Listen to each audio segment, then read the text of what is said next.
Sacramentum Caritatis, del Benedicto XVI, en el año 2007. Ya habíamos visto la semana pasada, pues, cómo la Eucaristía la tendríamos que ver a partir de lo que se llama el misterio que se ha de creer, el misterio que se ha de celebrar y el misterio que se ha de vivir. En el misterio que se ha de creer, habíamos hablado nosotros precisamente de algunos elementos que nos ayudaban a creer, los elementos del sacrificio, de la redención y de la comunión. Luego habíamos hablado también de misterio que se ha de celebrar y usábamos estas 9 realidades de lo que el Papa Benedicto llamó el ars celebrandi, es decir, el arte de celebrar.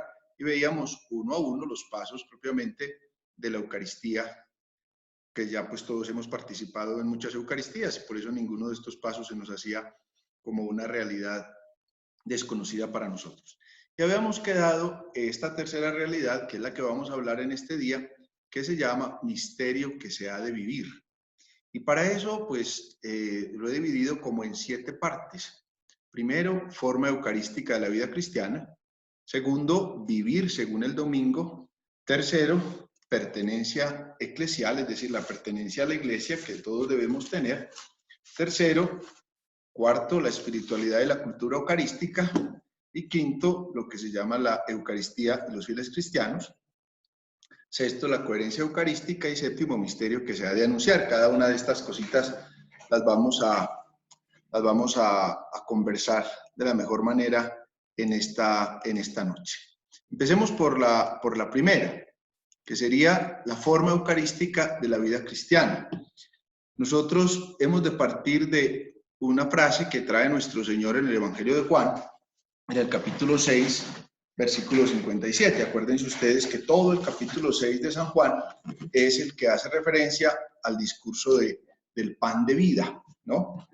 Cuando el Señor mismo dice que Él es el pan de vida, que el que come su cuerpo y bebe su sangre, pues vivirá por Él.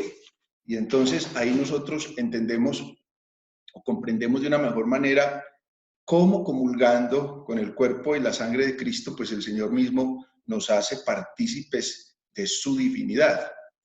Es un manjar, la Eucaristía, en el que nosotros nos vamos transformando en Cristo.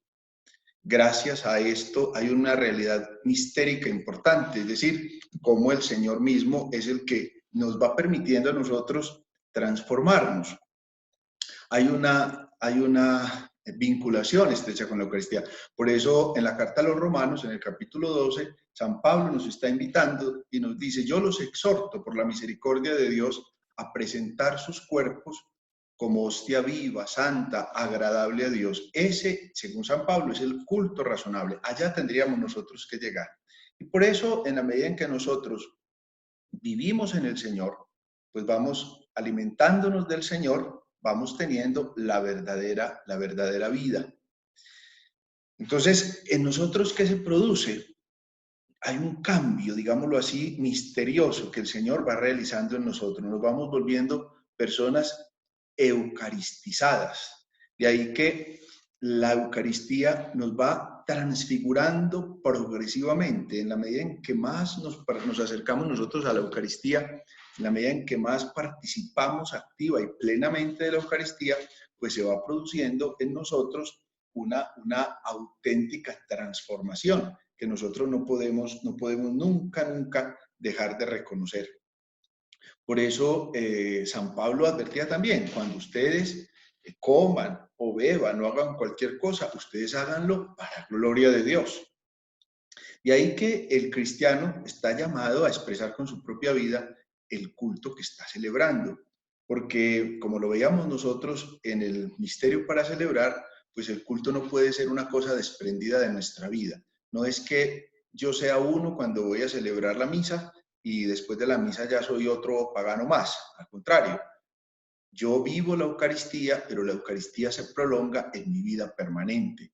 De ahí que mi vida humana es el culto que yo le voy rindiendo permanentemente al Señor. Por eso va a decir el profeta Isaías: ¿de qué me sirven los sacrificios que ustedes hacen y el incienso que ustedes gastan si su corazón está lejos de mí? Al contrario, La vida misma es la que nos tiene que llevar allá. Por eso también lo dice el Evangelio. Si antes de presentar la ofrenda en el altar recuerdas que tienes algo contra tu hermano, deja la ofrenda a un lado, ve y reconcíliate con tu hermano y después presenta esa ofrenda a Dios.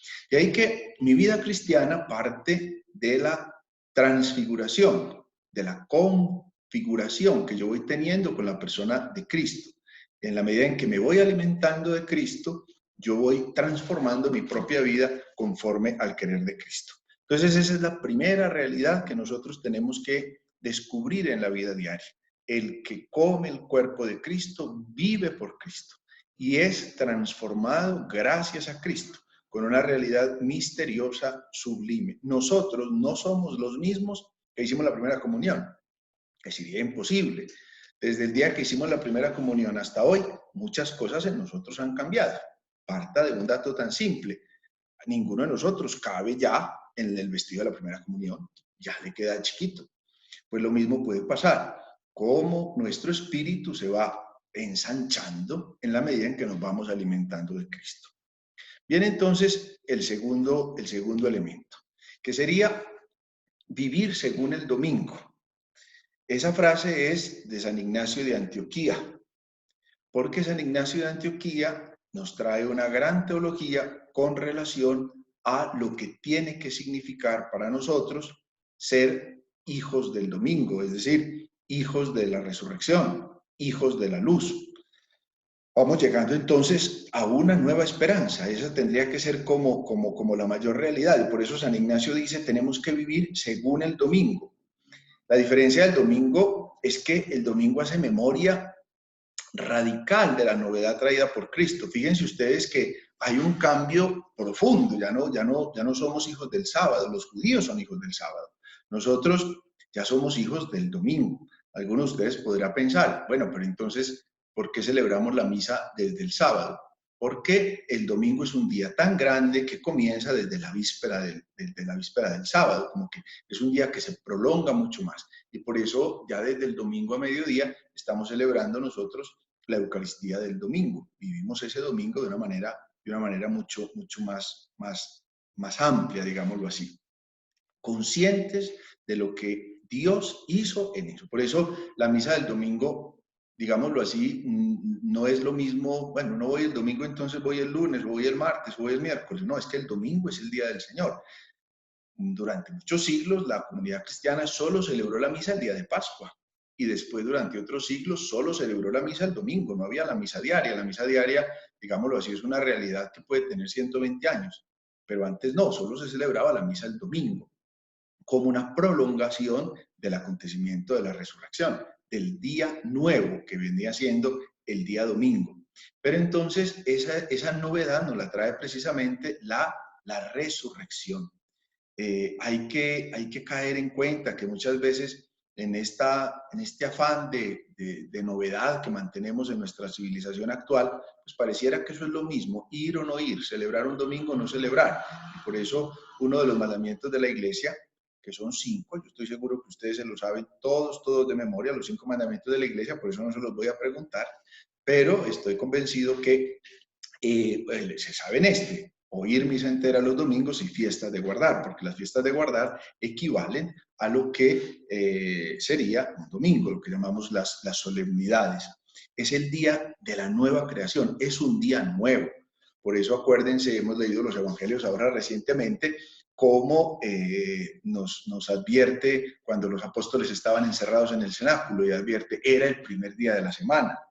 Luego dice que la Magdalena el primer día de la semana fue al sepulcro. En fin, el primer día. ¿Por qué? Porque es el primer día de la nueva creación. Por eso el domingo tiene que significar para nosotros un día de alegría, un día de descanso, un día de familia, un día distinto, porque el domingo es el día del Señor.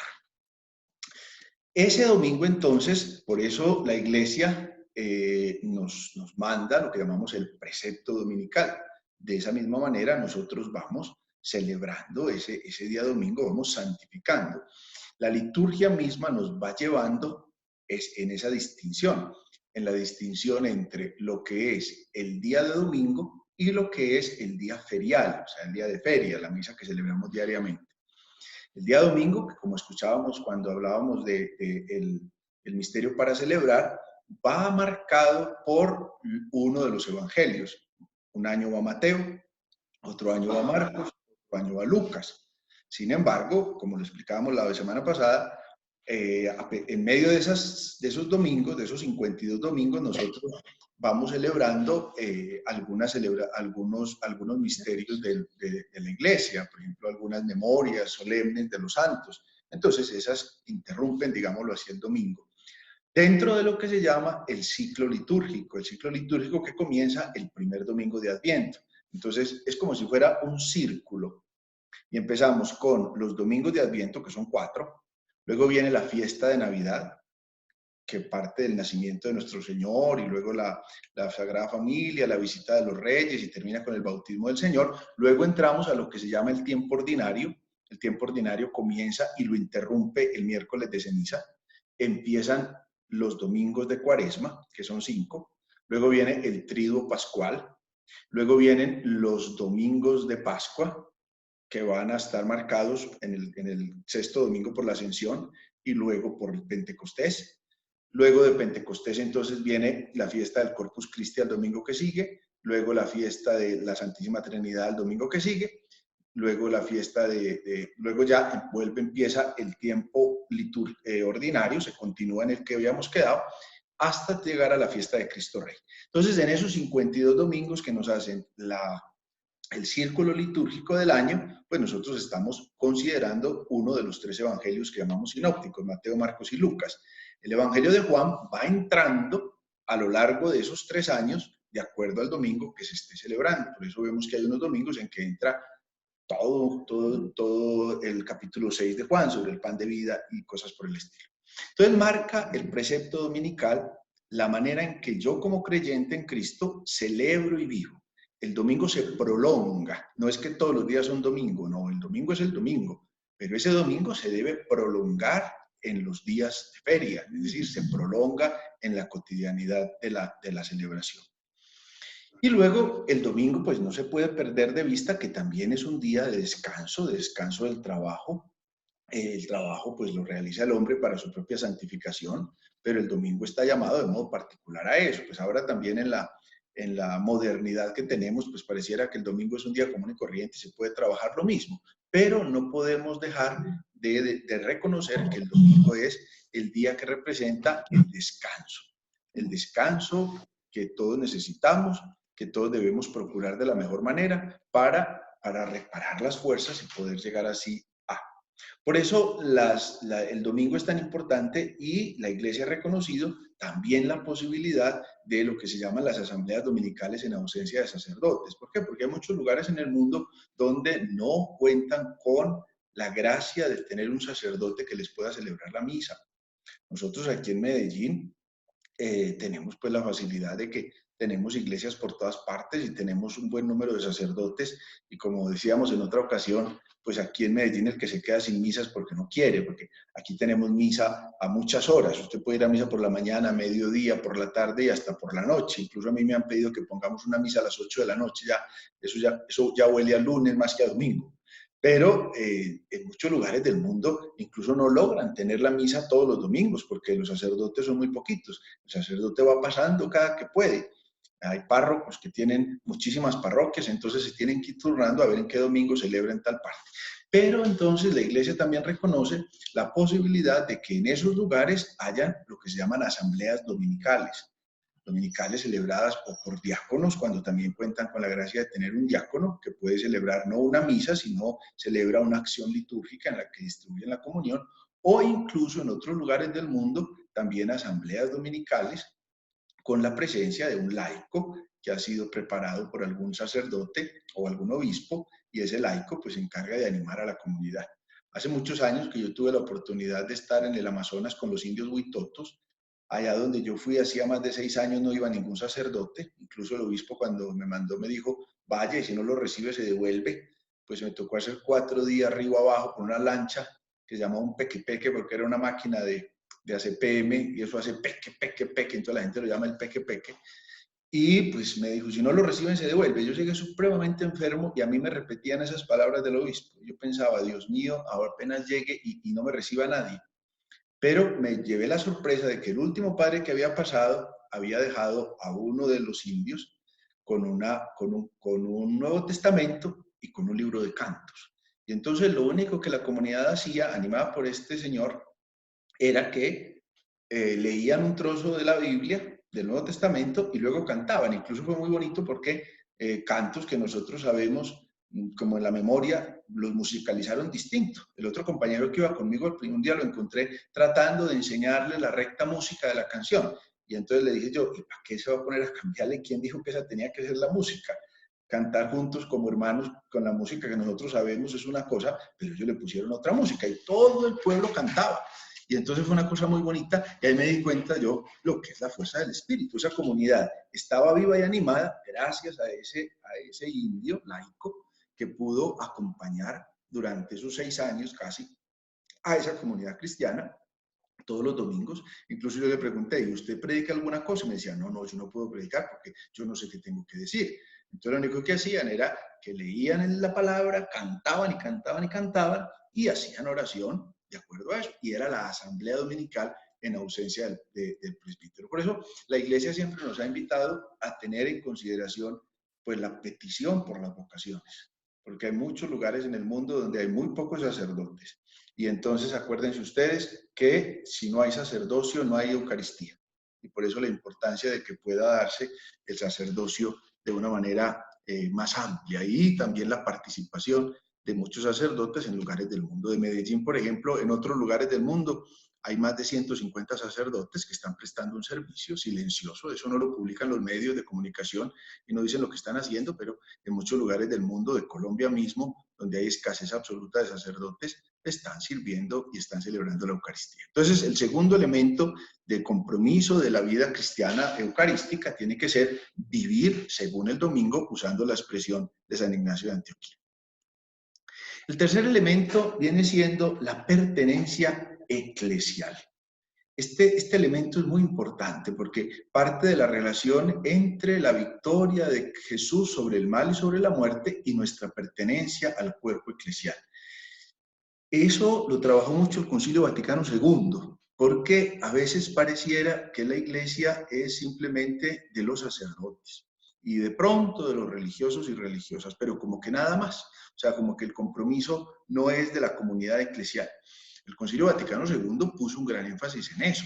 Incluso una de las tareas bonitas del Papa Juan Pablo II fue que canonizó a muchos laicos y laicas, hombres y mujeres que viviendo su vida cristiana se santificaron. Incluso el Papa Juan Pablo II beatificó a pareja de esposos y son modelos hoy día en la iglesia.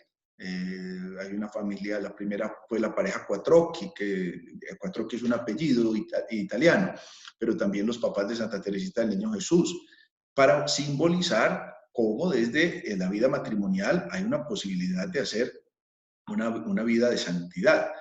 Y muchos laicos, pensemos por ejemplo a Santa Vaquita. Santa Vaquita era una mujer africana que se santificó, era una laica, y así por el estilo, muchos otros hombres y mujeres de todas las edades que desde la vida cristiana han manifestado eso. Pero, ¿cuál es el centro que nosotros tenemos que darle aquí? Tenemos que darle el centro de la comunión. No es que la iglesia sea del Papa, no es que la iglesia sea del obispo, no es que la iglesia sea del párroco. Nosotros tenemos que descubrir que pertenecemos a la iglesia. Hay una comunión con la iglesia. Y esa comunión solo la vamos a lograr en la medida en que tengamos comunión con Dios. Es decir, la comunión que se vive en la Trinidad, en las tres divinas personas, del Padre, del Hijo y del Espíritu Santo. Esa comunión que existe entre el Padre, el Hijo y el Espíritu Santo tiene que ser la comunión que se refleja en la comunión entre los hermanos, que se expresa con un gesto de estar juntos en la iglesia, con el gesto de darnos la paz en la iglesia, con el gesto de vivir todos bajo la misma fe, los mismos sacramentos, la misma disciplina eclesiástica. No es que yo hago mi iglesia a mi manera, eso rompe la comunión. Por eso es tan importante la figura del Papa y por eso la importancia de rezar por las intenciones del Papa, cuando rezamos el rosario, por ejemplo, cuando hacemos un acto de piedad, porque rezando por el Papa estamos rezando por la unidad de la Iglesia. Dice Mateo en el capítulo 16, tú eres Pedro y sobre esta piedra edificaré la iglesia. Las puertas del infierno no prevalecerán sobre ella. Lo que ates en la tierra quedará atado en el cielo y lo que desates quedará desatado en el cielo. De manera que vivir la comunión es el signo importante de la Eucaristía. Comunión no es solamente el acto de recibir el cuerpo de nuestro Señor Jesucristo. Comunión implica mi fe. Nosotros estamos unidos en una misma fe, un solo Señor, un solo bautismo, una sola fe. Eso marca la comunión. Pertenecemos a la gran familia de Dios que es la Iglesia. En una familia, pues todos nosotros hacemos parte de familias. En una familia, lo que le pasa al uno le duele al otro. ¿Por qué? Porque es una sola familia. San Pablo tiene algunas figuras eclesiológicas muy bonitas. Por ejemplo, la figura de el esposo y la esposa, que está en el libro, en la carta a los Efesios, donde Cristo es el esposo y la iglesia es la esposa. Cristo, otra figura es que Cristo es la cabeza y la iglesia es el cuerpo. Entonces no puede andar un cuerpo sin cabeza. Y explicando la figura de ese cuerpo, que es una de las figuras, de las alegorías que más me gusta, explica, pues la mano no le puede decir al pie que no sirve y el oído no le puede decir al ojo que como no oye no sirve, al contrario, cada uno sirve de acuerdo a su función. Hay un libro después de las Sagradas Escrituras que se llama Pastor de Hermas. El Pastor de Hermas muestra una figura eclesiológica muy bonita. Cuenta, por ejemplo, que ve venir de todos los rincones, de oriente, de occidente, de norte y de sur, ve venir piedras de todos los tamaños que ruedan y se van pegando y van conformando un edificio con piedras distintas que resplandecen unas, menos resplandecen otras, pero que van haciendo compacta toda esa torre que es el edificio de la iglesia. Y además advierte, también hay piedras que se caen y que se ocultan en medio del pantano, que se va perdiendo, como aquellos hijos de la iglesia que por uno u otro motivo pierden la fe, se rompe la comunión, se separan del cuerpo de la iglesia. Por eso la comunión es un elemento que nosotros tenemos que fortalecer permanentemente. Y si hay alguna cosa que al demonio le molesta es precisamente la comunión de la iglesia. Y por eso fíjese que con qué facilidad nos trata de dividir, y a veces las divisiones empiezan desde la iglesia doméstica, que es la propia casa. Tenemos todos que trabajar por la comunión y rezar por la comunión de la iglesia para que sea una común unión. Por eso hay una gran preocupación dentro de esta ruptura con la Eucaristía, y es que hay personas que se van aislando por este secularismo que existe. Pues es que eso es lo mismo, yo rezo en mi casa, o yo hago el rosario, o yo voy a un grupo tal o a un grupo del otro, y allá cantamos y rezamos, y eso es como lo mismo, como ya lo veíamos, como si la Eucaristía fuera solamente un grupo para compartir con los hermanos y se acabó. No, hay una realidad, la fuerza del Espíritu que está ahí, y por eso se puede generar un escaso sentido de pertenencia a la vida de la iglesia. En cambio, cuando yo me siento miembro de la iglesia, miembro de la familia de la iglesia, donde yo siento que mi participación en la iglesia es importante, estoy dando testimonio de la comunión. Cuando yo estoy comulgando el cuerpo de nuestro Señor, estoy uniéndome a toda la iglesia. El elemento tercero, entonces, que nos va a marcar en este misterio para vivir la Eucaristía es nuestro sentido de pertenencia a la iglesia. La iglesia es mi familia. La iglesia, ¿cómo está? Mírese en el espejo. ¿Cómo está usted? Así está la iglesia. Unas veces en estado de gracia, otras veces en estado de pecado, otras veces en estado de fortaleza, otras veces en estado de fragilidad. Por eso San Agustín tiene una frase muy dura, pero muy significativa, y decía: oh prostituta bien amada, es nuestra madre la iglesia.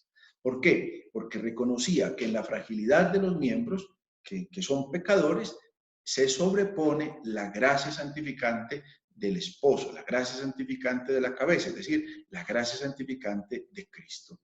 Por eso no tiene sentido pensar Cristo sí, iglesia no. ¿Por qué? Tenemos que pensar en este sentido de comunión, y tenemos nosotros como fruto de la Eucaristía que trabajar por nuestro sentido de pertenencia y por fortalecer la pertenencia en lo que se llama propiamente el sentido de comunión. El cuarto elemento es la espiritualidad, lo que tendría que generar una cultura eucarística. Es decir, nosotros no podemos perder de vista la relación entre la Eucaristía y la vida cotidiana. Lo que les decía ahora, no es que yo sea un hombre eucarístico cuando estoy en el altar, cuando estoy revestido, cuando estoy celebrando, y después ya soy peor que cualquier pagano. Eso no tendría sentido. Lo mismo que un laico no puede decir en la Eucaristía, muy piadoso, se arrodilla, se golpea el pecho, se pone de pie, canta, cierra los ojos o los abre, levanta las manos, pero en el resto de vida es peor que cualquier pagano. Eso no tendría sentido. San Alberto Hurtado tiene una frase muy bonita: la misa es mi vida y mi vida es una misa prolongada. ¿Por qué? Porque la Eucaristía se va desarrollando en la vida cotidiana. Yo no puedo desarrollar la Eucaristía en otra vida distinta. Es que yo no tengo sino una sola vida. Yo no tengo varias vidas. Eso sería imposible. Ya manejar una sola da dificultad ahora para manejar dos o tres. Y es en esa vida que yo llevo, en medio de mi estudio, en medio de mis relaciones sociales, en medio de mi trabajo, con mis amigos, con mi familia, en lo que hago cotidianamente, estoy haciendo yo precisamente un hombre o una mujer eucaristizados, es decir, eucarísticos. ¿Por qué? Porque la Eucaristía tiene que abarcar la vida entera. De ahí que tenemos que cambiar un poquito de chip, porque pareciera a veces que nuestro Señor Jesucristo fuera una cosa como una realidad privada, como una realidad ética, como una realidad que yo simplemente vivo en mi interior, pero el resto no me interesa. Al contrario, yo tengo que llevar una vida eucarística. Eso es lo que se va a llamar la espiritualidad. Y la espiritualidad no es otra cosa que la vida según el Espíritu, como lo dice San Pablo en la carta a los Romanos en el capítulo 8 y también lo dice en la carta a los Gálatas en el capítulo 5. Es vivir según el Espíritu. ¿Qué es lo que el Espíritu de Dios me está pidiendo hoy a mí? ¿Cómo el Espíritu de Dios me va llenando de las gracias necesarias para yo poder afrontar mi vida diaria? Y por eso, los ejercicios que ya los he invitado a hacer tantas veces, de pensar cómo el Espíritu me da los dones, que son 7, sabiduría, entendimiento, ciencia, consejo, fortaleza, piedad y santo temor de Dios, cómo el Espíritu me regala las virtudes. Acuérdense que la virtud es la capacidad de elegir el bien y evitar el mal. Por eso hay 3 teologales y 4 que llamamos cardinales, pero también que son las virtudes humanas también, pero que son muchísimas más. Pero las virtudes como las teologales, que son fe, esperanza, caridad, y las virtudes cardinales, que no se las voy a decir porque ustedes se las deben saber de memoria, pero son 4. Y además de esas virtudes cardinales, que hay muchas otras más, que son las virtudes humanas, que nos van ayudando precisamente a elegir el bien y evitar el mal. Todo eso nos viene ¿de dónde? Nos viene del Espíritu Santo. El Espíritu Santo es el que nos está impulsando. Nosotros no estamos solos en este caminar. Pero además de los dones y las virtudes, pues también vienen los frutos, que los frutos se supone que es lo que nosotros damos. Y por eso se habla de la fe también, que es un fruto, de la castidad, que también es un fruto, de la paciencia, de la longanimidad. Longanimidad, acuérdense ustedes del maestro Longaniza del Chavo. ¿Por qué lo llamaba maestro Longaniza? Por largo. La longanimidad es la largueza de ánimo, porque empezar las cosas es muy fácil, pero perseverar en lo que estamos viviendo es lo difícil, y por eso la importancia de la longanimidad. Bueno, y a eso súmele la paz, y a eso súmele el gozo, en fin, los frutos del Espíritu Santo, que son muchísimos. Algún día que vayamos a Barcelona, si se manejan bien, los llevo por allá. Cuando estemos en Barcelona, van a ir a la iglesia de la Sagrada Familia de un autor que además es beato, de un arquitecto que además es beato, que se llama Gaudí. La pueden buscar por Google, la iglesia de la Sagrada Familia. Y Gaudí comprendió de una manera muy linda este misterio y lo materializó en esa iglesia de la Sagrada Familia, al punto que las torres de la Sagrada Familia, en la parte de arriba donde terminan, son frutos. ¿Por qué? Porque Gaudí hacía la reflexión diciendo: es que es imposible que una persona que crea realmente en el Señor, que viva el misterio de la fe, que tenga una sólida espiritualidad, no dé frutos.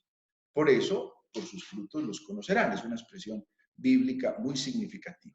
Entonces, la espiritualidad no significa como hacer cosas raras, no significa como tener cosas extravagantes, porque a veces pensamos que una persona es muy espiritual porque tiene muchas cosas como salidas de tono, ¿no? Es que la espiritualidad es vivir según el Espíritu. Tenemos que ser hombres y mujeres de una sólida espiritualidad. Hoy día hay una confusión en la vida espiritual. Entonces vemos con qué facilidad traemos cosas de un lado y del otro y nos parece que es lo mismo hacer la meditación que el yoga y nos parece que es lo mismo tener un Cristo que un Buda y nos parece que es lo mismo juntar una cosa que se llama sincretismo religioso. Entonces eso es como lo mismo. Yo tengo la Virgen, pero entonces también tengo una cosa que usaban los mayas para evitar que pasaran los espíritus y yo tengo aquí la imagen de nuestro Señor y una penca sábila para que aleje el mal. Fíjese que eso es una confusión. No, la espiritualidad tiene que ser cada vez más firme en la medida en que es una vida según el Espíritu de Dios. El Espíritu que nos ha sido regalado por nuestro Señor Jesucristo y que estamos llamados permanentemente a conocer, porque la espiritualidad se va formando y en la medida en que yo me voy acercando al Señor, mi espiritualidad también va como subiendo de nivel. Eso es lo que Santa Teresa llama las moradas. Hay un libro de Santa Teresa muy bonito que se llama Las Moradas. Aprovechen estos días de cuarentena si les queda tiempo de leer y léanse Las Moradas de Santa Teresa. Santa Teresa compara la vida espiritual con un castillo, donde al final del camino está pues el cuarto del rey, ¿no es cierto? Está el tálamo nupcial, comparando también la figura con un banquete nupcial. Y cómo vamos entrando poco a poco y la vida espiritual también va teniendo un camino de formación. Cuando me preguntan quién va más adelante o más atrás, es que esta persona va más adelante, ¿no? Yo creo que cada uno va de acuerdo a la fuerza del espíritu en el nivel que puede, pero fortaleciéndose cada vez más y el espíritu es el que nos hace avanzar. No creamos nosotros que la vida espiritual la va a tener porque sabe mucho de Biblia, porque sabe mucho de teología, porque ha participado de muchos encuentros, porque ha escuchado muchas conferencias de un sacerdote, de un teólogo, de una religiosa tal. No, eso no forma la vida espiritual. Yo conozco grandes teólogos, grandes biblistas que no tienen vida espiritual. Como quien dice, se acostumbraron a un acto académico, pero no a permitir que el espíritu suscitara en ellos una fuerza. En cambio, conozco gente muy poco letrada con una sólida vida espiritual. Yo les digo, en todas las parroquias que yo he podido estar, como párroco, como servidor sin ser párroco, pero como sacerdote, yo he encontrado unos hombres y unas mujeres de una sólida espiritualidad que me da en cierta medida hasta un poquito de envidia, diciendo, hombre, ¿cómo esta persona logra tener una vida en el espíritu? Recuerdo una vez que una señora vino en la otra parroquia donde estaba, en el Perpetuo Socorro, y me dijo, padre, mi hija se fue a vivir a España y mi hija se está volviendo musulmana. Y entonces, ¿usted por qué no me hace el favor y me saca una carta para yo firmar en la que usted le explique por qué vale la pena ser cristiano? Yo miré a la señora y le dije, a ver señora, dígame, ¿por qué le parece a usted que su hija debe ser cristiana y usted qué le diría para ser cristiana? La señora, en una simplicidad bárbara, me dio una cátedra alta teología. Es una cosa bellísima lo que la señora decía de lo que era su experiencia de Dios y por eso no quería que la hija perdiera eso. Y yo le dije a la señora, señora, escriba eso y mándeselo a su hija. Así su hija va a caer en cuenta que la que le está hablando es su mamá. Porque yo puedo hasta regalar una enciclopedia. Hay una enciclopedia muy famosa de teología que se llama la Mysterium Salutis, que tiene como 6 o 7 tomos. En la Mysterium Salutis es todo un compendio de teología. En eso estudiamos nosotros mucho tiempo. Yo hasta la tengo en mi biblioteca. Y pues sí, pero usted se puede leer la Mysterium Salutis y no fortalecer su vida espiritual. En cambio, conocer la experiencia de Dios. Eso fortalece la vida espiritual, porque va viviendo según el Espíritu. ¿Qué es lo que el Espíritu me pide? Por eso el Espíritu me confronta y por eso a veces el Espíritu me pone en un cierto dilema, en una cierta dialéctica. A ver, yo frente a esto, ¿cómo debo reaccionar? Y todos hemos tenido esos problemas como de combate espiritual, llamémoslo así, en lo que tendríamos que vivir. Esa espiritualidad es la que tiene que brotar de la Eucaristía. La Eucaristía me tiene que llevar a vivir según el Espíritu. Y por eso aparece una cosa muy bonita, y es el tercer punto que les pongo aquí en esta diapositiva, y es que el misterio eucarístico nos hace entrar en diálogo con las diferentes culturas. La semana pasada preguntaba a uno de ustedes o comentaba, bueno, pero ¿por qué aquí así? ¿Por qué aquí allá? Y es que nosotros no podemos perder de vista la realidad cultural de los pueblos, lo que se llama la idiosincrasia de cada pueblo, que le pone su matiz particular. Si ustedes miran, por ejemplo, cómo son los ornamentos que se ponen los sacerdotes de Asia, de África, de Europa, en fin, cómo son las imágenes que usan. Mire, por ejemplo, las imágenes. Si usted mira las imágenes italianas, son llenas de movimiento. Pareciera que un viento las va a tumbar, pero no tienen nada de sangre. Si ustedes miran las imágenes españolas, son de mucho movimiento y de mucha sangre y de mucho dolor. Y por eso las imágenes de los Cristos españoles son cargados de sangre. Pueden entrar por Google y buscar el Cristo de Santa Teresa y era un Cristo que era sangre pura, o sea, una cosa tremenda. Si vamos subiendo en el norte de Europa, encontramos, por ejemplo, que ya los franceses son imágenes un poquito más quietas, pero con cierta curvatura en la cintura, como para darle un poquito de movimiento. Así es la imagen de Notre Dame en París. Pero si seguimos más hacia el norte de Alemania, esas imágenes alemanas son rígidas, o sea, no tienen ni movimiento, no tienen ni viento, todas son pálidas. ¿Eso qué significa? Eso significa que cada pueblo le ha puesto su matiz a esto. Una vez vi por ahí una colección de la Santísima Virgen muy linda, donde habían vírgenes chinas, vírgenes asiáticas, vírgenes negras, vírgenes indias. Fíjense, por ejemplo, la imagen de Guadalupe es la imagen de una india, con rasgos de mujer azteca. Entonces, no podemos perder de ese norte, que aunque la Eucaristía tiene una estructura que se sigue a nivel de todo el universo, también está impregnada por la idiosincrasia de cada pueblo, que se ve en los cantos, en unos, en las danzas, en otros, en las maneras en que se celebra, ordenada o desordenadamente. Eso va a marcar, ¿por qué? Porque es una familia. Y vemos nosotros cómo es nuestra familia. Piense usted cómo es la Navidad en su casa. Puede que la gente sea un poquito más sosegada. En cambio, hay otras casas donde todo el mundo es más alborotado. Hay familias donde cuando una persona habla, todos los demás están callados y los escuchan. Hay otras familias donde el problema es que alguno esté callado, todos están hablando al mismo tiempo. Y hay otros que comen muy light, otros que comen pura grasa, y otros que bailan, otros que no bailan, pero están en familia. Y entonces es un momento muy especial. El misterio eucarístico nos hace entrar en diálogo, precisamente, porque el diálogo es esa relación que se genera con las diferentes culturas. Y eso marca un gran signo dentro de la universalidad de la Iglesia. Por eso, cuando uno va a otro país y va a participar de una misa y no conoce la lengua, como que no se pierde, porque sabe, este es el momento del yo pecador, este es el momento del Padre Nuestro, este es el momento del Cordero de Dios, este es el momento que se está generando la transubstanciación, es decir, la conversión del pan en el cuerpo de Cristo, de la sangre, del vino en la sangre de Cristo. Pero la diferencia cultural también nos marca la unidad. Un solo Señor, una sola fe, un solo bautismo. Ahí es donde está la clave. Independiente de que los vestidos que usa el sacerdote, que se llaman ornamentos, tengan un adorno, tengan otro, que cada cultura se lo puede dar. Por eso la Eucaristía marca, digámoslo así, una manera importante en el que nosotros podemos valorar las diferentes culturales. Y por eso San Pablo escribía una frase muy bonita, decía, examínenlo todo y quédense con lo mejor. Es decir, ahí tenemos nosotros que poner como la fuerza. Viene el quinto elemento de la vida cristiana eucarística, es la Eucaristía y los fieles cristianos. Por fieles cristianos, ¿qué entendemos? Entendemos a todos los bautizados. Todos los que hemos recibido el bautismo somos fieles cristianos.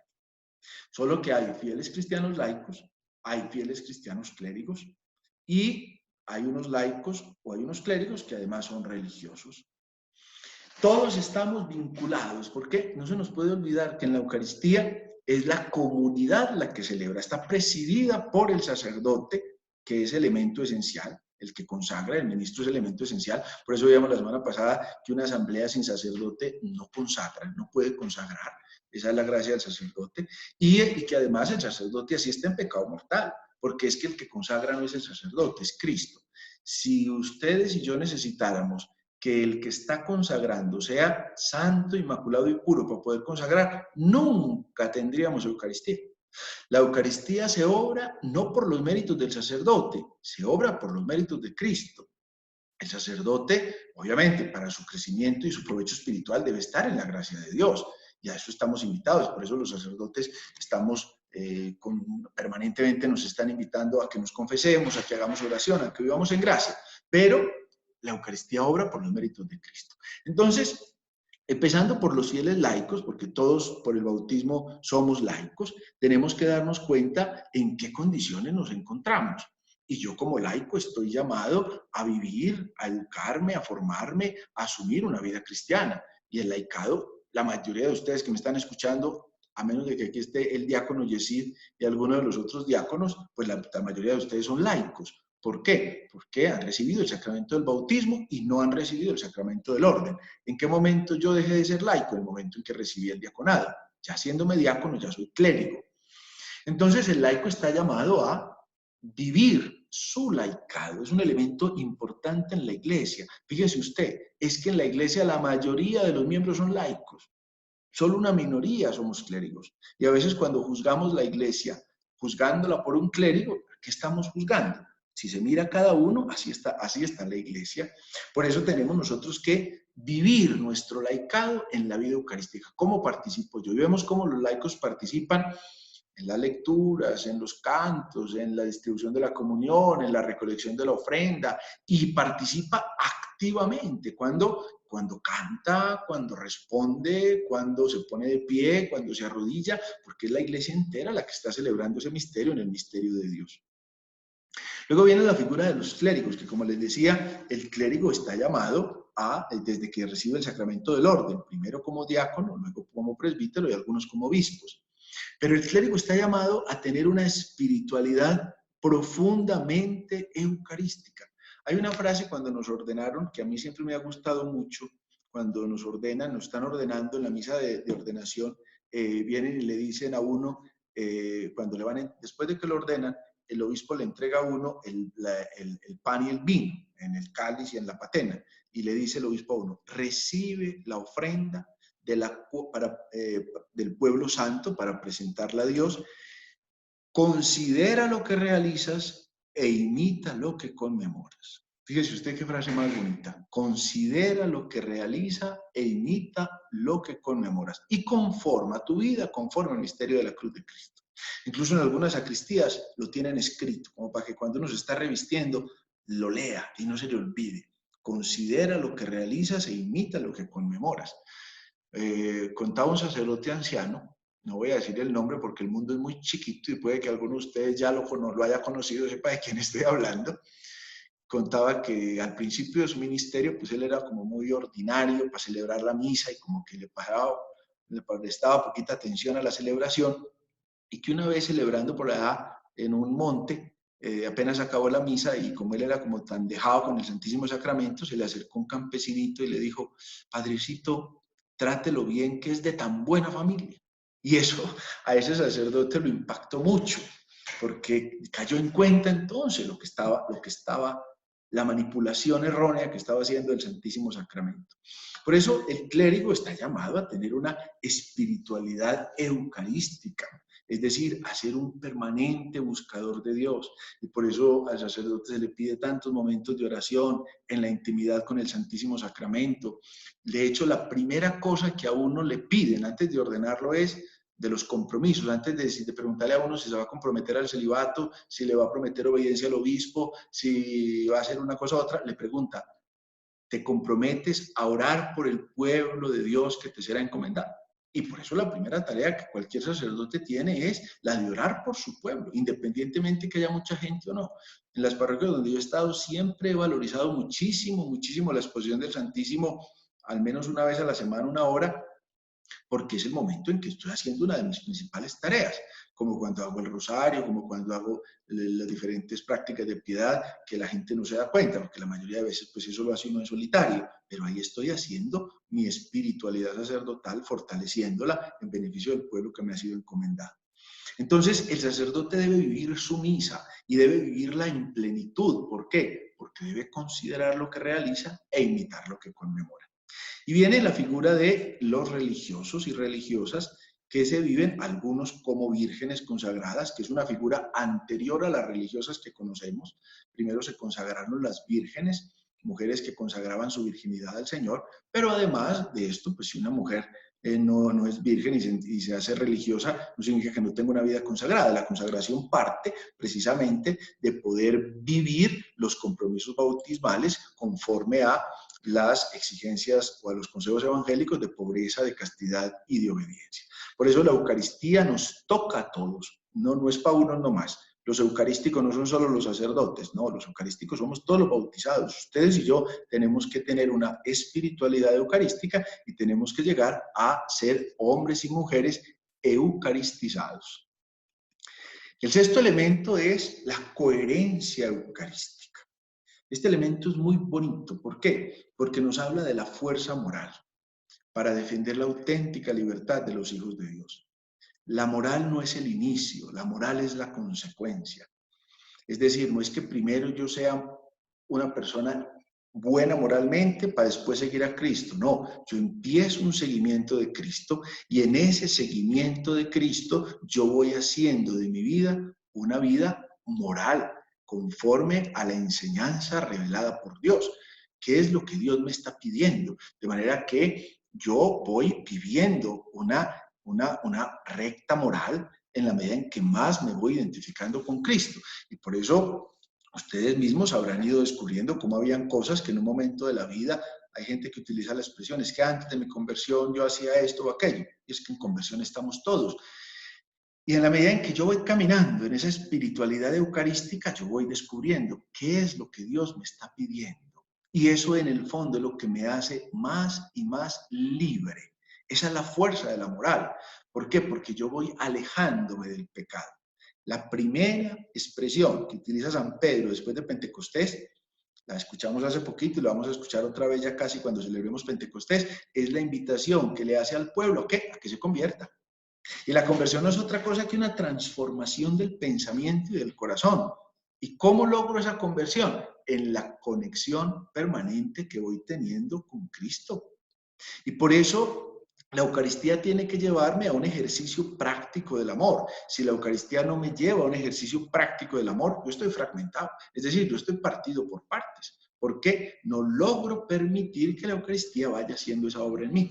Lo que yo voy escuchando en la Eucaristía, lo que Dios me va diciendo en su palabra, lo que el predicador del momento me está orientando en la vida, cómo Dios me está invitando a eso. Y por eso voy reflexionando a lo largo de toda la semana en lo que me conviene o no me conviene de acuerdo a lo que Dios me está pidiendo. De ahí que yo llegue a tomar decisiones sobre valores fundamentales. Eso significa tener coherencia con la Eucaristía. Todos estamos llamados también, como les decía hace poquito, a lo que nos decían a nosotros los sacerdotes, o a lo que nos dicen cuando nos están ordenando, a considerar lo que realizamos, a imitar lo que conmemoramos. Es decir, a tomar esas decisiones conforme a la enseñanza eucarística, que es la plenitud de lo que yo puedo estar viviendo. El culto agradable a Dios entonces no es una realidad meramente privada. El culto agradable a Dios es ante todo un compromiso profundo de la vida. Por eso el Papa Benedicto hablaba de que habían valores que no eran negociables y el Papa proponía 4. Primero, el respeto y la defensa de la vida humana desde su concepción hasta su fin natural. Segundo, la familia fundada en el matrimonio entre hombre y mujer. Tercero, la libertad de educación de los hijos. Y cuarto, la promoción del bien común en todas sus formas. Y decía el Papa Benedicto, estos valores no son negociables. ¿De dónde salen? Del conocimiento de la palabra, de la vivencia de la palabra, de la meditación en la palabra, del compromiso eucarístico. Y yo voy tomando mis decisiones conforme a esa realidad. Y viene el séptimo punto de este misterio para vivir, que es la Eucaristía, que es el misterio que se anuncia. Cuando termina la misa, el sacerdote o el diácono, cuando hay diácono, dice, pueden ir en paz. Antiguamente en latín se decía, ite missam est, es decir, vayan a la misión, vayan y anuncien. Es que no hay experiencia más grande que comunicar a los otros la amistad con Cristo. No hay otra experiencia más grande que comunicar lo que en mí ha ido haciendo Cristo, que va mucho más allá de una emoción, porque puede que yo en una Eucaristía me sienta muy emocionado y yo sentí la Eucaristía muy vivo, y en cambio otras veces que no siento como nada, pero es que la Eucaristía no son emociones. No es que porque no sentí nada no se obró el misterio eucarístico, al contrario. La Eucaristía es una realidad presente, como lo vimos en el primer elemento que era misterio para creer, y ahí Cristo que con su sacrificio, con su redención, va permitiendo que yo pueda salir a anunciar. Por eso, la iglesia auténticamente eucarística tiene que ser una iglesia, ante todo, misionera, que puede anunciar a los hombres y mujeres de todas las épocas lo que Dios ha ido haciendo en él. Por eso todos somos misioneros. Fíjese usted, uno como sacerdote llega a muy poquita gente, por mucha gente a la que llegue. En cambio, cada uno de los que participa en la misa, ¿a cuántas personas llega que nunca han ido a una misa o que nunca han escuchado a un sacerdote o que nunca se han vinculado a ningún grupo, a ninguna realidad eclesial? En cambio, está usted. Está usted para que sea testimonio. Y eso no significa que usted se tiene que aprender la Biblia con números y versículos, sino que usted tiene que dar testimonio de lo que Dios ha ido haciendo en usted. ¿Qué testimonia? Su propia vida. Ahí no hay otra cosa. Lo demás son discursos. Y usted se puede aprender discursos de memoria y se puede aprender frases bíblicas de memoria, pero eso transforma, ¿no? ¿Qué es lo que transforma? Lo que Dios ha ido haciendo en mí. Yo solo puedo contar la experiencia, lo que he ido viviendo en mí. Esa es la experiencia que yo puedo ir compartiendo a lo largo de mi vida. De manera, pues, mis queridos amigos, que el misterio que se cree y el misterio que se celebra se tiene que convertir en un misterio que se vive. Y se vive a partir precisamente de estas 7 realidades que yo les he querido compartir en esta tarde. Bueno, no sé si tienen algún comentario, alguna pregunta, alguna profundización que quieran hacer. Si quieren, van levantando la mano y así yo me voy dando cuenta y vamos hablando. A ver, familia Remolina, Ruiz, ¿cuál de todos quiere hablar? Padre, una pregunta es que me quedé en uno. Respeto a la vida, respeto a la familia, basada en un matrimonio entre hombre y mujer, educación a los hijos, y la cuarta era. Esas 4 las presentó el Papa Benedicto en Europa. Entonces decía, el primero de los valores fundamentales, el primero es el respeto y la defensa de la vida, desde su concepción hasta su fin natural. Ese es el primer elemento, respeto y defensa de la vida. El segundo es la familia, fundada en el matrimonio entre hombre y mujer. La familia, fundada en el matrimonio entre hombre y mujer. El tercero es la libertad de educación de los hijos. Ese es un derecho fundamental. ¿Cómo podemos educar a los hijos? Y la cuarta es la promoción del bien común en todas sus formas, porque fíjese que en el problema del mundo moderno hay un fortalecimiento de el individualismo, ¿cierto? Y cómo a veces los valores individuales se potencian sobre los valores comunes, o el bien individual está por encima del bien común, ¿no? En la moral hay una enseñanza profunda porque haya precisamente una promoción del bien común. ¿Listo? Listo. ¿Y puedo aprovechar la otra? Vale. La otra pregunta. Has mencionado 3 libros. Yo siempre apunto los libros que mi padre recomienda. Entonces, Pastor de... Vamos a ver si me acuerdo porque me van surgiendo a medida que voy hablando. No. Pastor de Hermas. ¿Hermas? Pastor de Hermas, sí, Pastor de Hermas. Eso lo encuentras en internet, es muy cortico. Sí.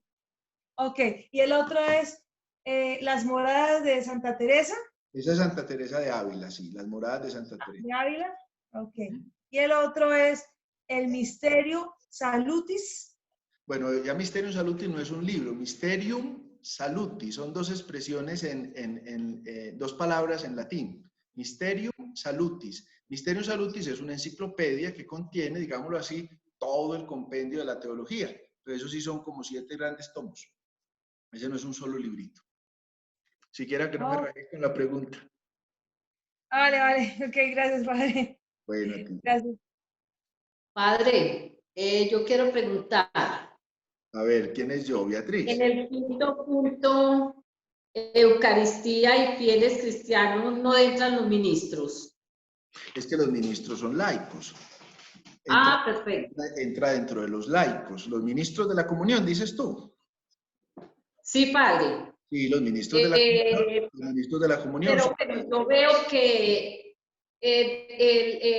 cuando usted hace una misa, está una persona consagrándola con usted en la misa. Pero ese no, ese es un laico, No, pero también ministro. No, el que colabora, que se pone la banda así de medio lado. Sí, sí. Ese es un diácono. Ah, perfecto. Ese ya es un clérigo. Ese es distinto a los ministros de la comunión. Los ministros de la comunión son ministros extraordinarios de la comunión, es decir, ayudan de modo extraordinario. Por eso los ministros tienen una formación y luego los ministros tienen cada año los están renovando, a ver si va a seguir colaborando o no, y de pronto si algún ministro, el sacerdote encargado, el párroco viera que el ministro no se comporta debidamente o está siendo motivo de escándalo, pues en cualquier momento el sacerdote lo puede suspender, ¿cierto? Usted no seguirá siendo ministro. En cambio, cuando hablamos del que ha recibido el sacramento del orden, esos ya son los clérigos, pues obviamente no significa que puedan hacer lo que les da la gana, pero pueden en un cierto momento ser privados de su ministerio, pueden ser suspendidos del ejercicio del ministerio. Yo soy sacerdote para siempre, pero no significa que si yo me comporto indebidamente me pueda seguir siendo sacerdote. Me puede llegar un momento en que la iglesia me dice, usted no puede seguir ejerciendo el ministerio. ¿Por qué? Porque el ministerio del clérigo está siempre en servicio del pueblo de Dios, no es un ministerio privado. ¿Listo? Ah, perfecto, padre. Ok, gracias. Bueno. Padre. Guillermo. Muy buenas noches. Padre, hablando de la pertenencia eclesial, Sí. La base de la iglesia son los laicos y uno entra a la iglesia en el bautismo. ¿Por qué no nos aclara un poquito, pues, cuando uno lo bautizan, uno es sacerdote, profeta, rey, ¿cierto? Sí. ¿Cómo interpretarlo?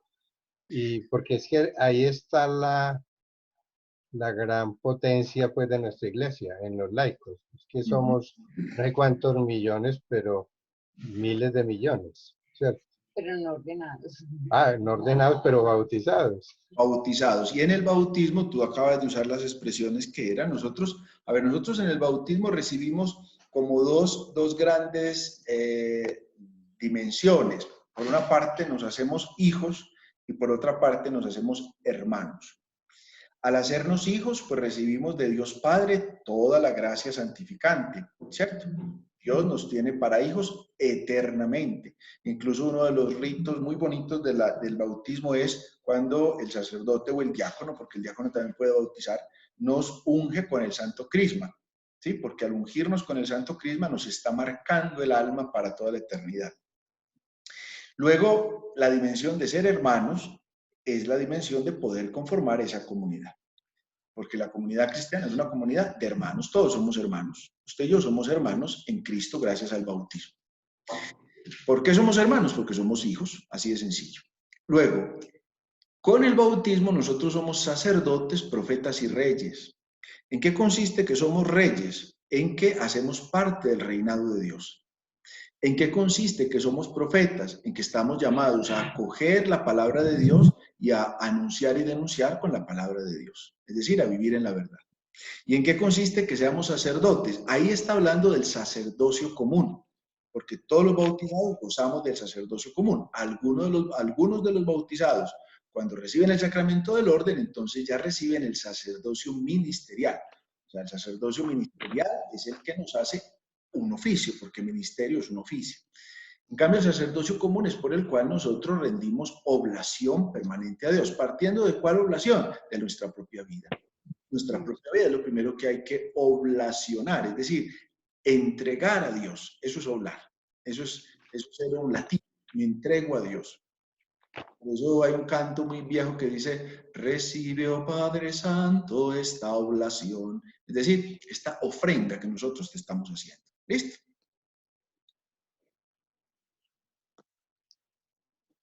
Padre, buenas noches, soy Lili. Hola Lili, ¿cómo estás? Muy bien, padre, gracias a Dios. Padre, es que me quedé cortica en el último pedacito que me dijiste porque yo tomo nota sobre el misterio. El último pedacito era misterio que se vive, pero los otros dos, ¿cómo fue que tú dijiste? Fue lo que vimos la semana pasada. El primero es el misterio, Eucaristía, misterio para creer. El segundo, Eucaristía, misterio para celebrar. Y el tercero, Eucaristía, misterio para vivir o misterio que se ha de vivir, que fue el tema que desarrollamos hoy. Ah, bueno, listo. Y otra cosita. Me parece que fue cuando estabas hablando de vivir según el domingo, que nos estabas hablando de que, pues, que pongamos cada año, ¿cierto? Toca ¿qué? Pues que un año toca Marcos, otro Mateo, otro Lucas. Y Evangelio. Juan no tiene entonces año. Juan no tiene año, muy buena tu pregunta. Juan no Ah, tiene año porque Juan va entrando en las solemnidades. Si tú miras, todas las solemnidades tienen a Juan. Por ejemplo, el Viernes Santo, ah, fue a Juan. Y la ok. solemnidad Ah, entra Juan. Listo. Claro que también va ah, entrando Juan a lo largo del ciclo litúrgico, también va entrando en un momento particular. Por eso a veces vemos el Evangelio de la Samaritana, o a veces vemos el Evangelio de Nicodemo, lo escuchamos hace poquito, o la resurrección de Lázaro, que son pasajes exclusivos del Evangelio de Juan. Hoy, por ejemplo, bueno. en la lectura de hoy día que era de los santos apóstoles Felipe y Santiago, leímos a Juan cuando está contando dentro de la última cena, está respondiendo a la pregunta que le hacen los apóstoles, que ahí entran 3 apóstoles. Tomás, que le pregunta cuál es el camino. Felipe, que le pregunta cuándo nos va a mostrar al Padre. Y más adelante, no lo leímos hoy, pero ahí está en el capítulo, cuando Judas Tadeo le pregunta, ¿y por qué nos cuentas estas cosas a nosotros? ¿Ves? Ok, listo. Gracias, Padre. Dios lo bendiga. Con mucho gusto.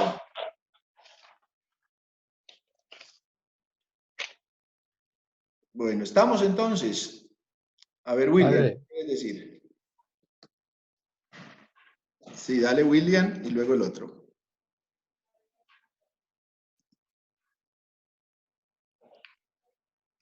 Padre Guillermo. Espérate, Guillermo, que primero levantó la mano William y luego otro. Hola, Willy.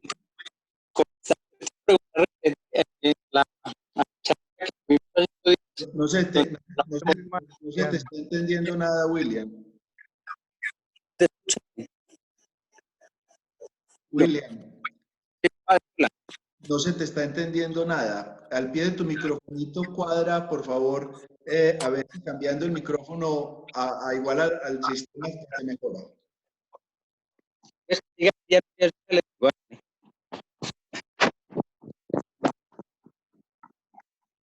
No, no se te logra entender.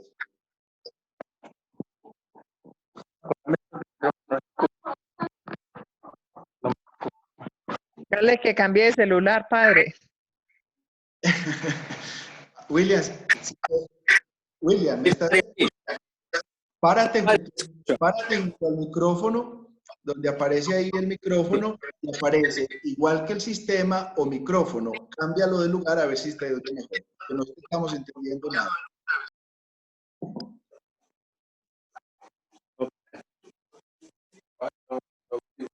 No, no te logramos. Si quiere, mientras usted, William, acaba de organizar el micrófono, le damos la palabra a otro.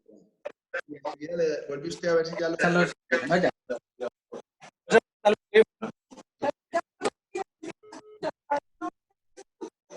A ver.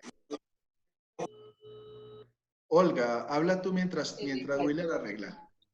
Bueno, padre, es que, vea, me puse a pensar que, a ver, yo estuve, digamos, en la misa del domingo, fue la del Buen Pastor y escuché toda la predicación y puse cuidado y toda la cosa. ¿Cómo yo vivo la Eucaristía toda la semana? Es que, póngame un ejemplo así bien de coquito, como con plastilinita. Yo llego el lunes a la oficina y abro el correo, tengo un informe que presentar, una reunión. ¿Cómo vivo yo la Eucaristía el resto de la semana?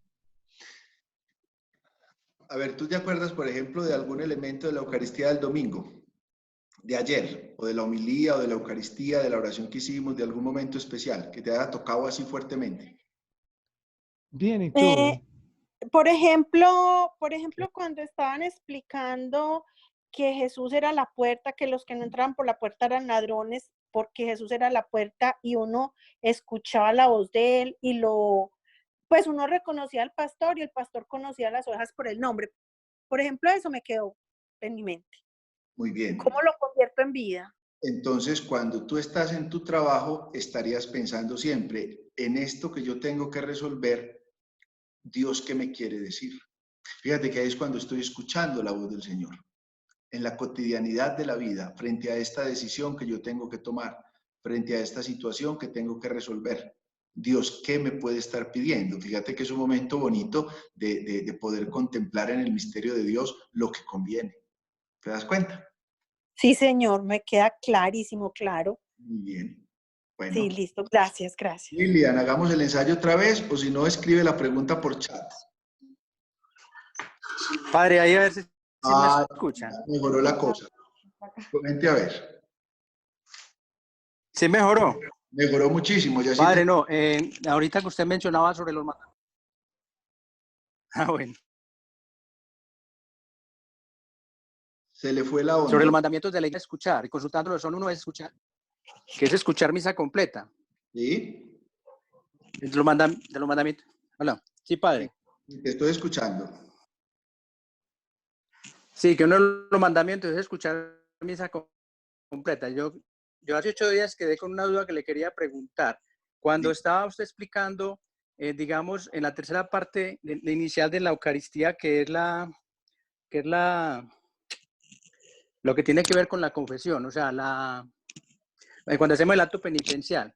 Sí. Por ejemplo, si yo no voy a misa, eso es un pecado, ¿cierto? Sí. Un Pues, pecado obviamente, mortal, supuestamente. Obviamente, si tú dejas de ir a misa por pereza, ¿cierto? Si yo, porque cierto, no si quieres participar. sí. No, pero la pregunta, padre, es, si yo en el acto penitencial, yo le pido perdón a Dios y yo quedo bien así, o es algo que tengo que confesar, o sea, ya eso amerita confesión. Los pecados mortales hay que confesarlos, ¿cierto? Lo que pasa es que yo puedo participar de la misa si a la mayor brevedad, por ejemplo, es que no alcancé a confesarme antes de la misa, voy a pedirle al Señor perdón por ese pecado en el sacramento de la confesión. Ese momento penitencial es un momento llamado, digámoslo así, a perdonar los pecados veniales. ¿Listo? Hoy está Willy con la comunión muy mala, pero ojalá me hayan escuchado. Bueno, ¿los demás me están escuchando? Sí, padre. perfecto. Sí, padre. Sí, señor.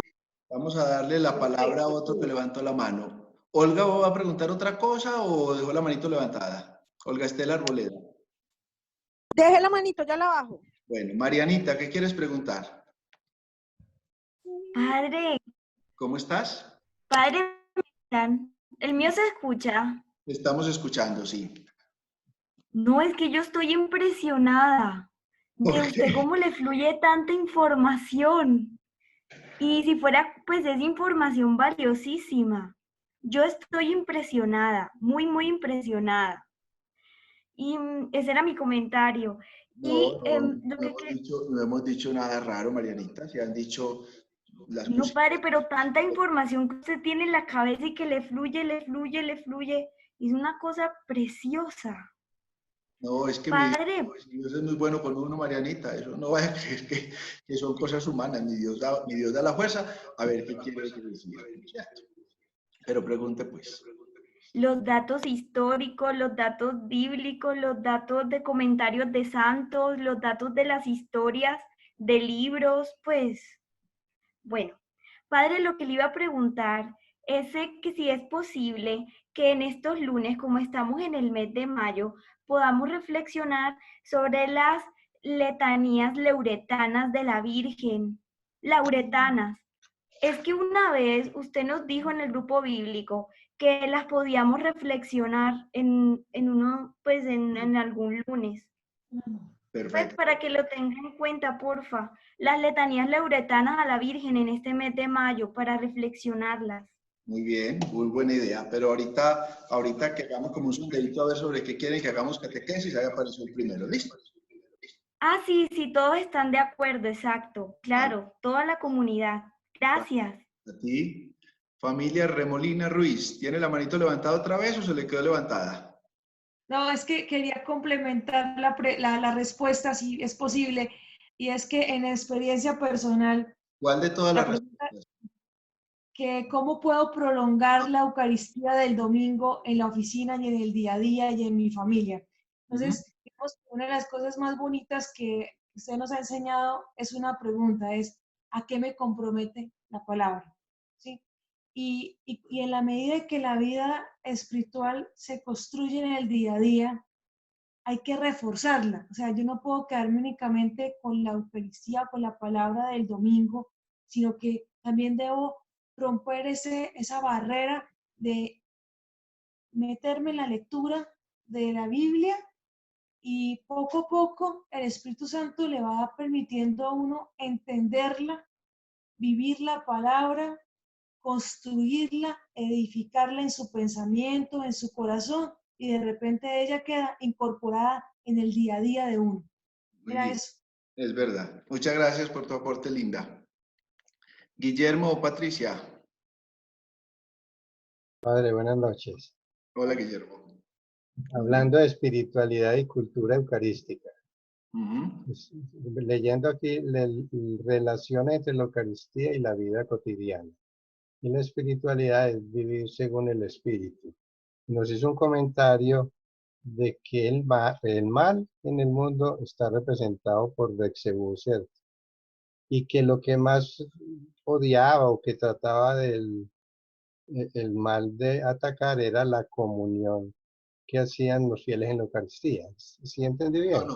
No, la comunión en general, no solo la comunión que yo recibo en la Eucaristía, sino la comunión en general. Es decir, que entre nosotros en la iglesia tengamos divisiones, eso es, no solamente, no la comunión eucarística.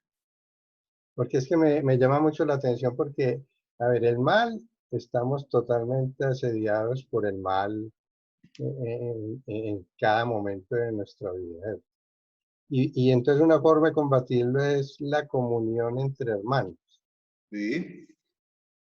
Ah, correcto. Porque este es un momento, vamos al momento pues de esta pandemia, yo creo que tenemos dudas de fe, desánimos y digamos que muchos dardos del mal, dividiendo las comunidades. Y si no, miremos la familia cómo está bombardeada, aún agrediéndose físicamente, ¿cierto?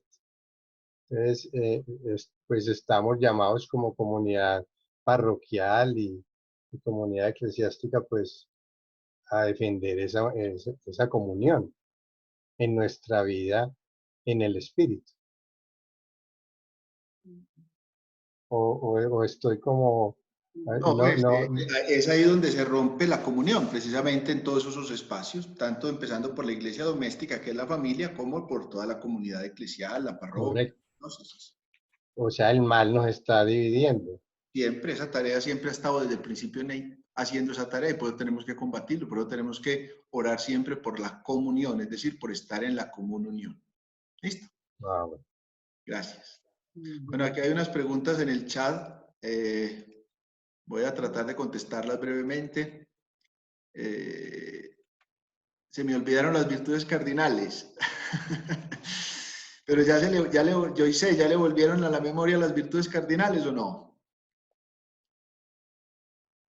Joyce se fue.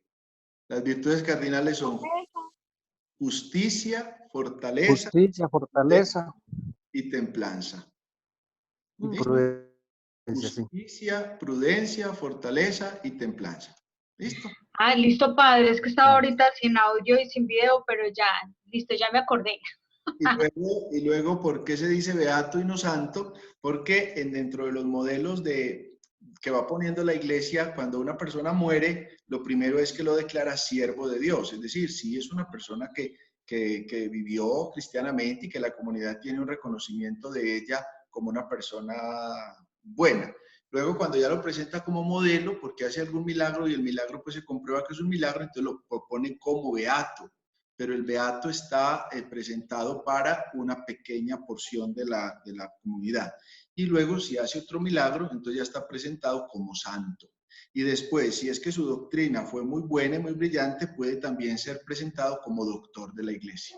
¿Listo? O sea, que el padre Marianito, que es el que está, es beato, a él le falta que le digan otro milagro para convertirse en santo. Le falta la canonización. Igual él ha hecho muchos milagros, pero todavía no lo han propuesto como santo, pero seguramente va a ser en los próximos años.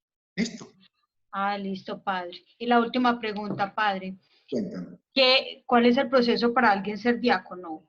Que ya tiene, o sea, si yo, como arrancar, ¿cómo se convierte alguien diácono? Los diáconos permanentes, dices tú. Sí, que utilizan y ya están, pueden leer el Evangelio, y porque algunos incluso explican el Evangelio.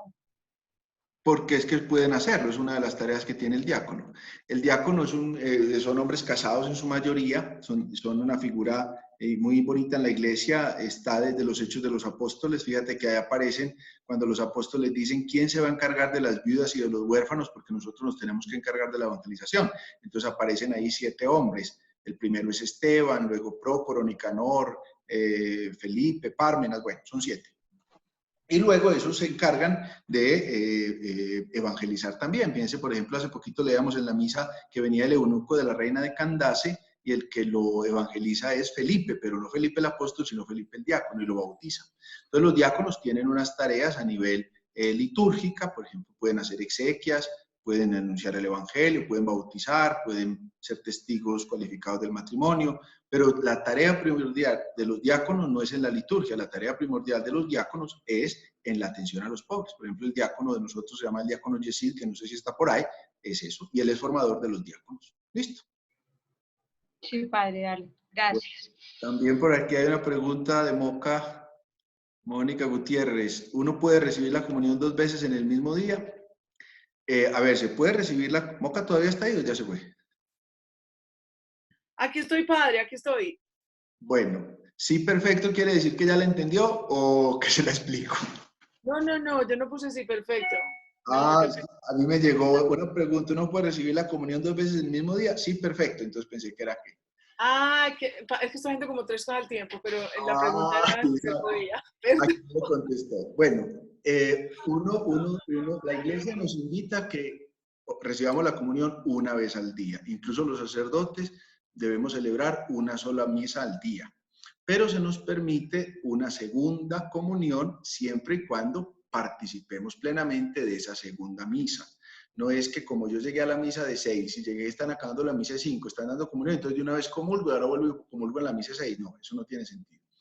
Lo mismo que los domingos, ¿cierto? Estamos llamados a participar. ¿Por qué eso? Porque es para que la Eucaristía no se nos vuelva como una costumbre y le perdamos el sentido sagrado que la misma Eucaristía tiene. Entonces, por eso se nos invita a comulgar al menos una vez al día y en un caso eventual, porque tú vas a la misa, pero después vas a un funeral o vas a un matrimonio, entonces puedes volver a comulgar en esa segunda. Pero es como una medida, digámoslo así, excepcional, ¿cierto? Pero es que por eso era mi pregunta, porque uno muchas veces ya fui a la misa temprano, era mi misa, y quise ir a un funeral o quise ir a una misa que es más para compartir en comunidad y soy como, pues quiero comulgar porque estoy en ese momento y entonces digo que ya comulgué hoy. Pero puede hacer una segunda comunión, la iglesia se lo permite. Ok, gracias padre, muy querido. Roberto, no entiendo tu pregunta en el chat. ¿Qué parte de la Eucaristía hace? ¿Qué hace quién? ¿Yo o qué? Roberto está ahí, ya se fue. Se ve que se fue Roberto. No entiendo la padre. ¿Ah? Padre. Roberto, sí, dale, que no entendí tu pregunta. No, es que no fui capaz de escribirla. ¿Tienen la Eucaristía o partes de la Eucaristía alguna relación con pasajes del Apocalipsis? Sobre todo que se hace mucha alusión al Cordero en el Apocalipsis. Sí. Y como en algunas partes donde se habla del Cordero.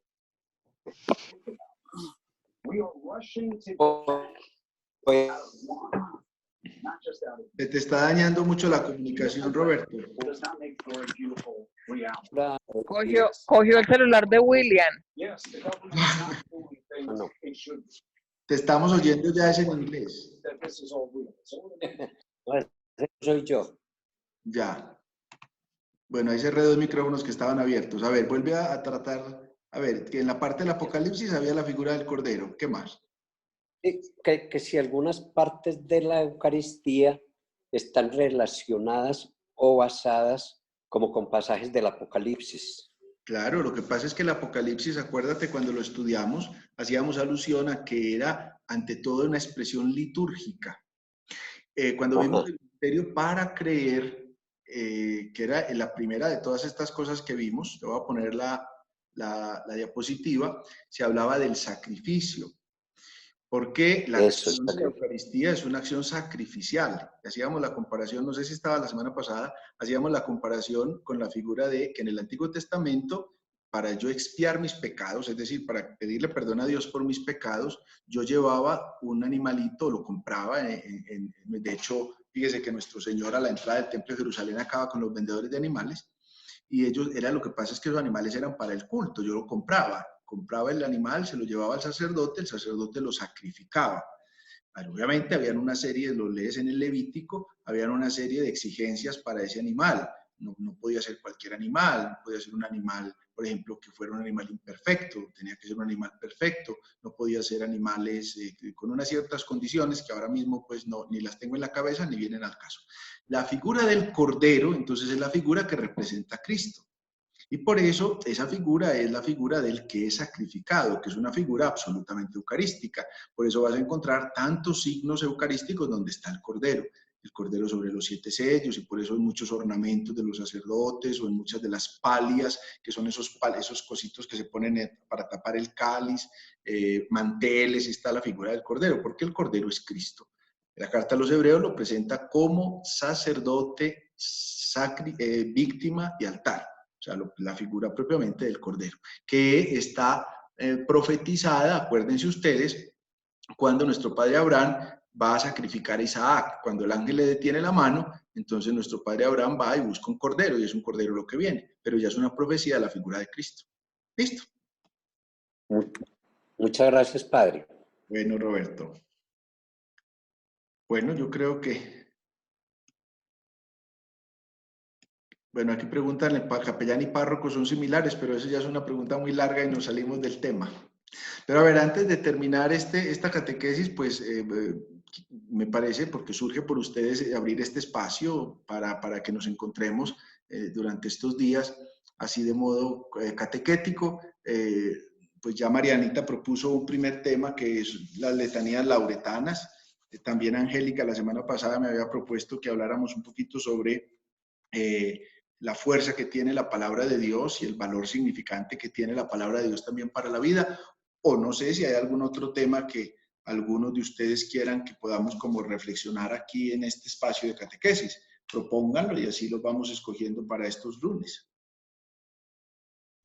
Padre, yo quiero pues agradecerle, porque sé que esta catequesis empezó por una sugerencia que yo hice, y la verdad que quiero darle muchas gracias, que jamás me imaginé una catequesis de la Eucaristía tan bonita que hemos recibido. De verdad tomé apuntes y me pareció tan lindo todo lo que dijo. Hacía rato no sentía como que le moviera a uno una información tan bonita. De verdad que muchas gracias, Padre, que Dios lo bendiga. Con todo cariño, para eso estamos. Bueno, aquí proponen también sobre el discipulado. Padre, yo también quisiera proponer, pues ya que pertenecemos a la parroquia del Padre Marianito, conocer un poquito de la historia de los milagros del Padre Marianito.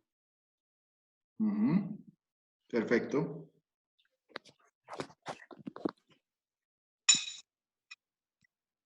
Bueno, ahí tenemos 4 temas, 4 lunes o más. Quedaste de la Eucaristía, se nos llevó 2.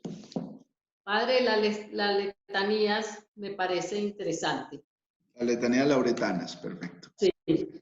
Bueno, las letanías lauretanas, para los que no sepan qué es eso, porque puede que no sepan, son aquellas que hacemos después del rosario. Santa María, Santa Madre de Dios, Santa Virgen de las Vírgenes, Madre de Cristo. Entonces nos responde, ruega por nosotros, ruega por nosotros. Esas son las letanías lauretanas. ¿Listo? Roberto. Padre, sí. de pronto dijo con el tema de las letanías algo sobre los dogmas marianos. Bueno, ese es otro tema muy grande, pero vamos a ver cómo lo hacemos. Bueno, vamos entonces a terminar este encuentro encomendándonos a la Santísima Virgen, que ella como Madre de Dios y Madre nuestra nos ilumine y nos acompañe cada día. Bajo tu amparo nos acogemos, Santa Madre de Dios. No desprecies las oraciones que te dirigimos en nuestras necesidades. Antes bien, líbranos de todo peligro, oh Virgen gloriosa y bendita. Gloria al Padre, al Hijo y al Espíritu Santo, como era en el principio, ahora y siempre, por los siglos de los siglos. Amén.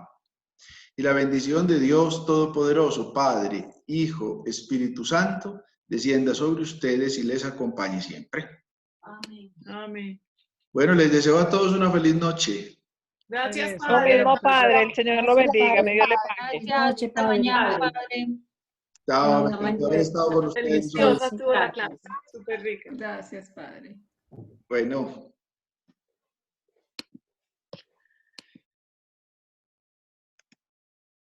Padre, muchas gracias. Una feliz noche. Señor me lo bendiga. Chao, Maru. La Virgen te acompañe. Una buena noche. Igual.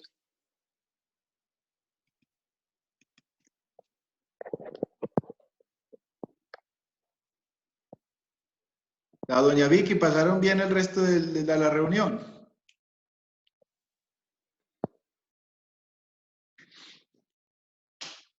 Viquisita, acabo de pasar bien el resto de la reunión esta semana. Acabo de pasar bien.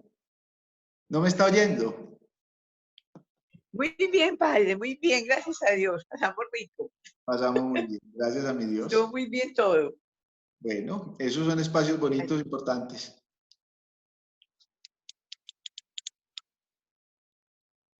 Bueno, buenas noches, pues, que Dios los acompañe. Gracias, Padrecito. Feliz noche. Chao. Gracias y buenas noches. Chao, William, la Virgen la acompañe. Gracias, pues.